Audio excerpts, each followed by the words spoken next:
Pre, lagi tayo. Malungkot ako ngayon. Wala ako. Umalagang ako sa Australia. Talaga ako yun. Wala pagkabata. Hanggang paglaki. Kailangan buwan para hindi lang makwento yun. Okay. Tapos mawawala lang.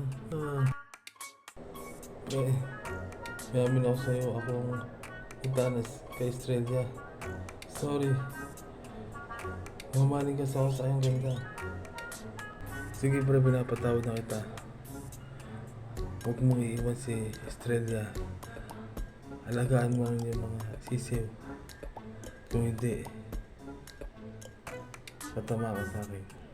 Salamat po sa papatawad sa akin. Hindi ko iiwan si Estrella at ang aming sisiw. I will be good father to our chicken family. Tara!